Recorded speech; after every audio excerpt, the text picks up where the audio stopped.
Welcome to 360 Politics. Last night's State of the Union address gave President Trump an opportunity to be the showman that he really loves being. So check out some key moments from last night's State of the Union address.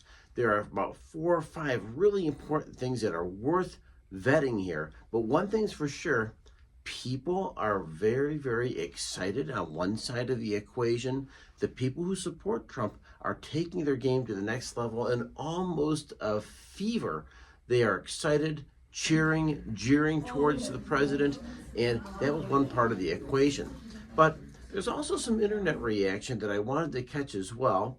One person, for instance, said, hey, this is going to be nothing but a show, and not the right kind of show. I bleeped out that word.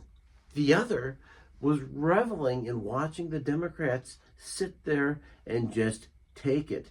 With the exception of Al Green, representative from the great state of Texas, he was waving his cane, but you get the point. There was a lot of emotion, and that's kind of what the State of the Union was addressed to do, particularly when you have a guy like Trump running the operation. Let's check out the highlights. First and foremost, Trump doubled down on tariffs. Doubling down means he said not only are these current tariffs going into effect, we are going to continue to do these tariffs because here's what the tariffs are going to do for America.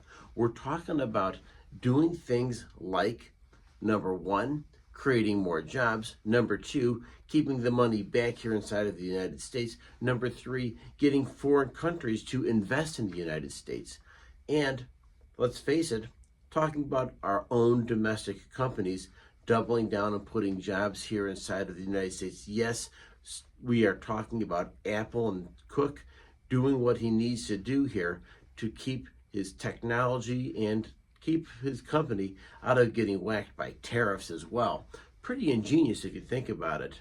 Making sure these people who have the money are investing their money here so they're not getting hit with tariffs by taking it overseas. Smart move, Trump. Secondly, Trump doubled down on this whole notion of getting out of the war in Ukraine, getting the minerals deal put together, and of course, Zelensky now has given a lot of attention to saying that he wants to make peace, he wants the war to end, and he knows that U.S. aid is right now on hold. There's really kind of forcing his hand. And if you're somebody like Putin, the question is, what kind of a message is it sending? Are you sending Putin the message that playing the long game eventually gets you what you want? It's just another thing to consider. But let's go back to the State of the Union address. Trump praised Elon Musk's DOGE cuts, saying this is doing incredible things for the U.S. government. He specifically listed all these different cases of fraud or misspending or spending abuse of the American taxpayer dollars. And of course, if the American taxpayer is going to the grocery store, paying more already, let's face it, the idea of somebody in the White House who's really pushing through a policy of cost cutting and savings really sends a message back that, hey, we're trying to save money just like you are. So I think it's a very, very intelligent move by the president because once again, what's he trying to do? Always not just be a showman, not just point fingers at the Democrats in the audience, but he's also trying to make sure that his supporters are connecting with the message that he's also trying to save money for the country as well. Very intelligent.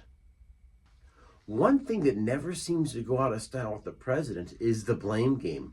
If you can continually blame your bad economy or the bad things that are going on inside of the country, and let's face it, all the illegal immigration that took place in the last administration is a great place to start pointing fingers.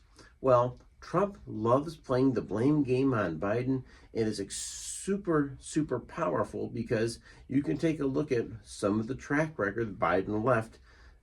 He did leave a good stock market, but he sure as heck did not leave the country in real good situation. So Trump is constantly doubling down on that message.